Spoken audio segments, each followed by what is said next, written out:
Bom dia, alunos do 8º ano. Hoje nós vamos ter aula de técnica de redação, um assunto bem interessante, bem legal, né? Vai falar sobre o texto teatral, tá bom? Então, nós vamos lá colocar nossa pauta de hoje. Escrevam aí. Vou colocar, né, letra maiúscula, acho que é melhor. Então, técnica de redação. E nós vamos colocar aí. Texto e o texto teatral. Nós vamos encontrar esse assunto nas páginas 237 até página 241, tá? Vocês vão estar acompanhando e resolvendo depois algumas atividades aí que ele trouxe, tá? Então, essa é a nossa aula de hoje. Então, produção textual. Você ainda vai ler agora um trecho da peça teatral Lua Nua. Não sei se vocês conhecem, né? Nessa passagem, Silvia e Lúcio discutem sobre quem ficará com o bebê Júnior, filho do casal, após a demissão de Dulce, funcionária da casa. Confira. Lua Nua. Aí aqui, sala de jantar de sobrado de classe média ascendente. Então, está, né, crescendo, subindo. Em primeiro plano, Silvia e Lúcio, um casal entre 30 e 35 anos, sentados à mesa, estão esperando café. Leem o jornal, cada um concentrado em sua página. Ambos estão arrumados para sair, mas ela ainda está de chinelos, roupa solta, sem cinto. Na mesa, xícaras e algumas frutas apenas. Em segundo plano, a sala de visitas. No fundo, à direita, a porta de entrada e uma janela bem ampla com cortinas. A copa de uma árvore e trepadeiras aparecem pela janela aberta. À esquerda, porta que dá para a cozinha e dependências de serviço. Um relógio grande na parede com ponteiros pouco visíveis. Uma escada leva para a parte superior do sobrado. Um carrinho de bebê, um bebê conforto e brinquedos espalhados pela sala denunciam a existência de uma criança na casa. Lendo, Silvia morde uma maçã e começa a rir. Então aqui a gente tem a descrição de como que é o ambiente nessa peça de teatro. Aí aqui começa o diálogo entre a Silvia e Lúcio. O que é que a gente vai fazer? É um problema mesmo, só que eu estou atrasadíssimo. Depois você me liga para dizer como é que resolveu por hoje. Espera aí, Lúcio. Acho que você não entendeu ainda. A saída da Dulce é um problema nosso, não apenas meu. Mas foi você que despediu a moça. Você causou o problema. Agora resolva você. Ela extrapolou todos os limites. Poderia ter sido com você. É como se ela tivesse pedido demissão. É um problema da nossa casa a ser resolvido, portanto, conjuntamente. Só que eu tenho a entrevista com os americanos às 10h30 e estou atrasado. Mas eu também tenho uma entrevista às 10h30. Ah, você não vai querer me comparar agora essa sua entrevista com o meu trabalho, vai? Ah, a minha entrevista é uma frescura apenas? O seu trabalho é muito mais importante que o meu? Não é bem isso. É? Diga, responde, Lúcio. É mais importante? É, pronto. Quis escutar, escutou, Silvia. É claro que o meu trabalho é muito mais importante do que o seu. Por quê? Por quê? Ora, não vamos agora começar uma discussão mesquinha. Eu me nego a ser ridículo, pois eu proponho que o sejamos. Silvia, estou atrasada, não tenho tempo para debates. Pega a pasta e vai em direção à porta. Por que o seu trabalho é mais importante que o meu, Lúcio? Não é uma questão de importância, Silvia. O que você faz no escritório é o que você faz nessa casa, são coisas valiosíssimas. Mas veja, você ficou 3 meses aqui só amamentando. Amamentando o nosso filho, que agora já está com 8 meses, e é nosso, aliás, a sociedade toda. Não começa, eu não vou ter paciência agora para discurso. Ou faz nhenhenhê, faz discurso assim, não dá. Vamos parar de lero-lero, tá? Meu trabalho pesa mais que o seu porque ele quer para valer, tudo bem? É o meu trabalho, eu não sei e não seu que garante a segurança dessa família. É como o meu salário e não com o seu que você conta para ter. Aponta para a corda das compras. esse mercado aí, assistência médica, seguro de vida, cadeirinha do clube e tudo mais, tá bom? Amanhã pode ser o meu. Lembra da tua mãe? E aí, continua a discussão, né? Aí aqui a gente tem a autora Leila Assunção, a dramaturga e professora Leila nasceu em Botucatu, São Paulo, 1943. Seu nome, na verdade, é Maria de Lourdes Torres de Assunção. Porém, segundo a autora, quando tinha 5 anos, ela escolheu como apelido o nome Leila, o que acabou usando em sua vida artística. Destacou-se desde cedo com suas peças teatrais, em sua maioria retrata a mulher na sociedade. Entre suas obras, destaca-se a peça Fala Baixo, Senão Eu Grito, que foi apresentada dezenas de vezes aqui no Brasil e também no exterior. Aí vem as questões que vocês vão estar respondendo para mim sobre essa peça de teatro, tá? São 5 questões. E aí nós vamos estar corrigindo na aula remota, tá bom? Então aqui, pegue o marca-texto para vocês irem grifando. O texto teatral. No teatro, texto, ator e público unem-se para dar vida à história, a qual deve reunir os elementos básicos de uma narrativa. Quais são esses elementos básicos? Grifem aí: enredo, personagens, tempo e espaço.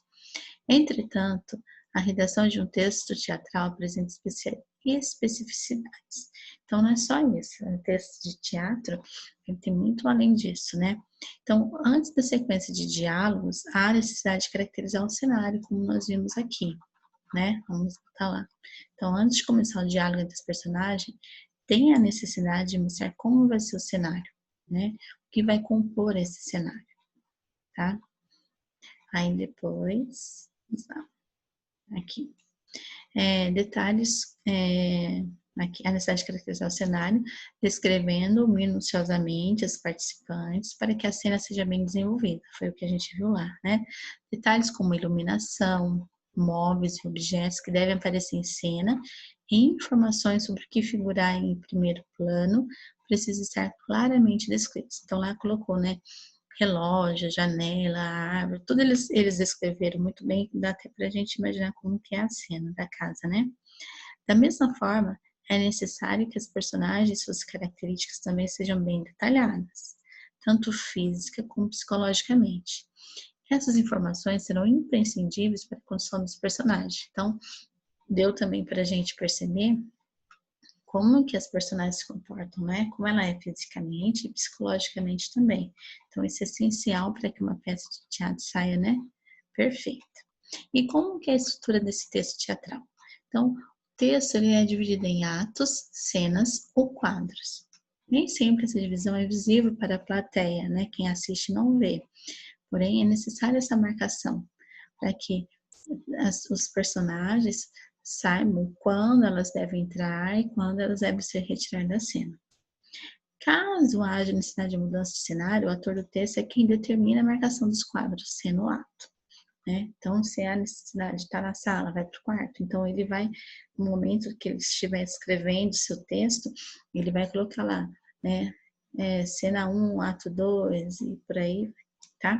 Por fim, os atos constituem as divisões da peça, demarcadas pelo correr da cortina ou pela diminuição da iluminação do palco.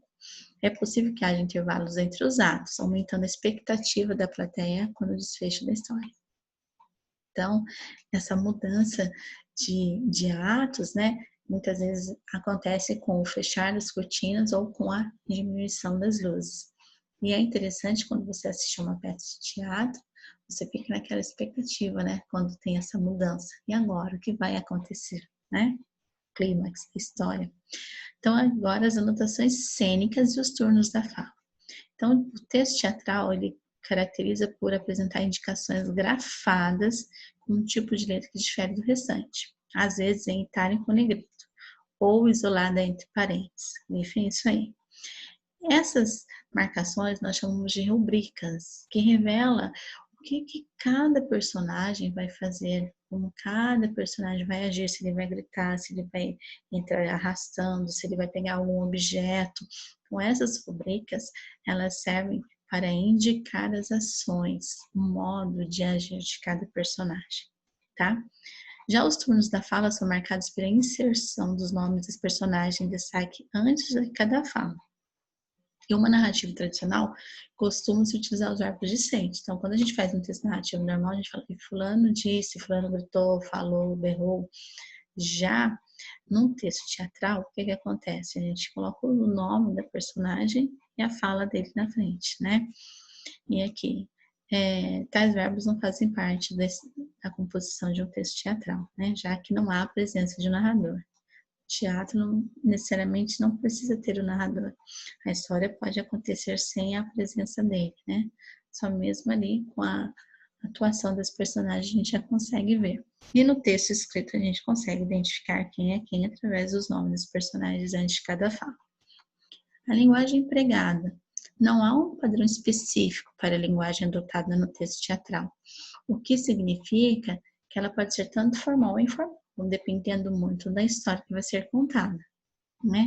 Então, a escolha deve adequar-se ao perfil das personagens, ao contexto da cena, contribuindo para a sua caracterização. O importante é manter-se a coerência. Igual lá, aquele que nós vimos, né, que eu li para vocês no início, ela é uma linguagem bem formal, né, porque mostra que é de uma classe média ascendente, né, que está crescendo, né. Então, as pessoas ali usaram um linguajar mais culto, né, uma norma mais padrão. Agora, se fosse uma outra realidade, uma conversa entre jovens já poderia ser com gírias, um linguajar mais coloquial, tá?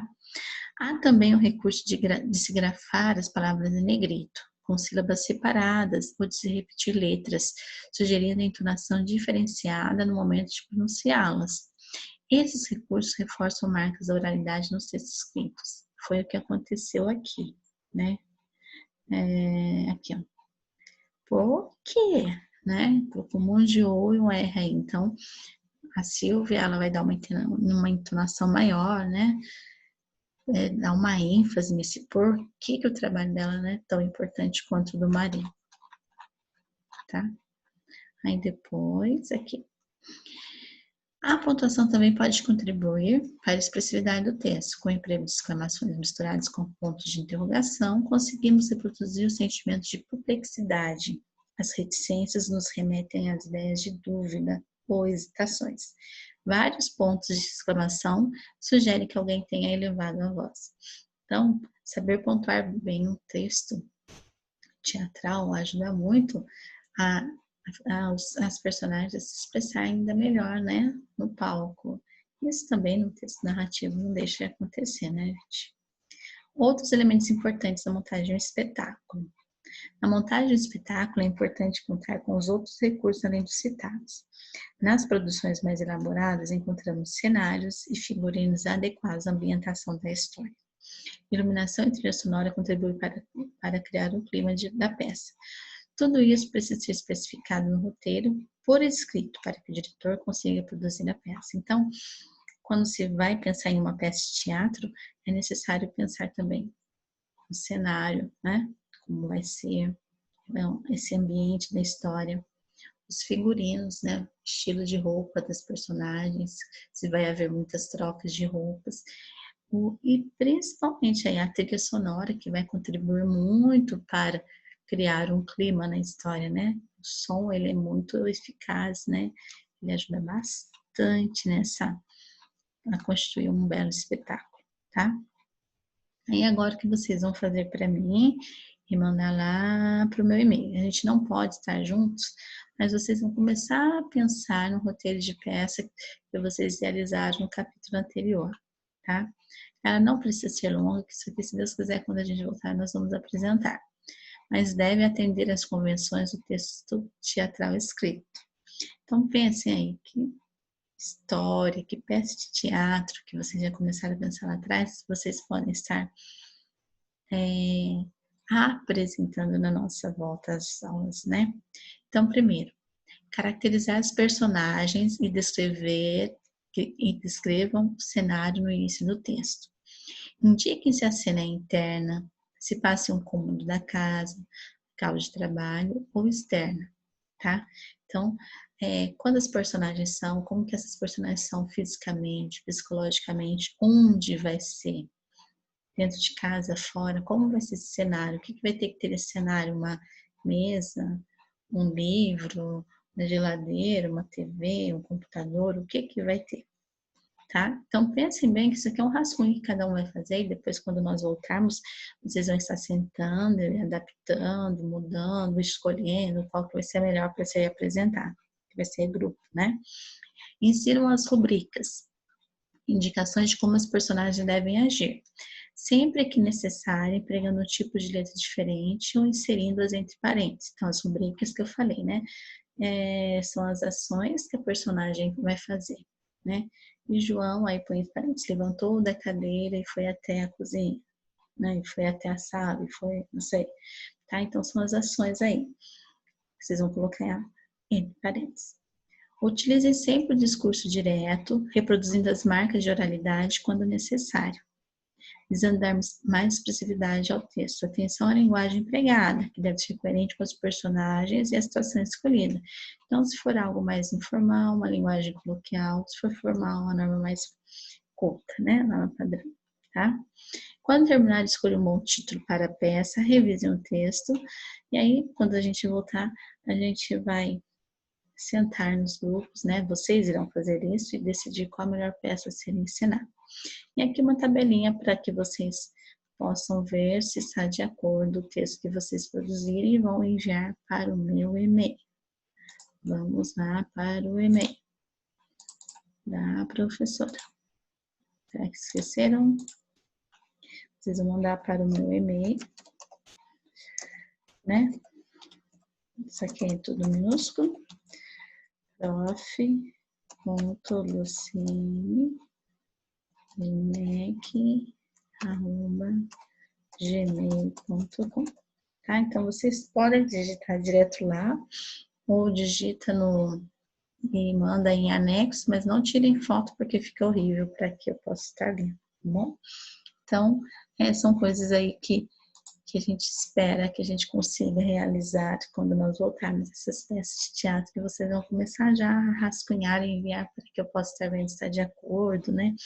A estrutura do texto, e quando vocês voltarem, vocês vão estar sentando em grupo para assim decidir o que fazer, tá bom? Então, até a nossa próxima aula remota, onde eu estarei também corrigindo os exercícios que ficaram aí, tá? Das páginas 238 e 239 sobre assunto, o texto teatral, que é bem tranquilo, muito interessante, bem legal de se fazer, tá bom? Então, até a nossa próxima aula remota. Tchau, tchau.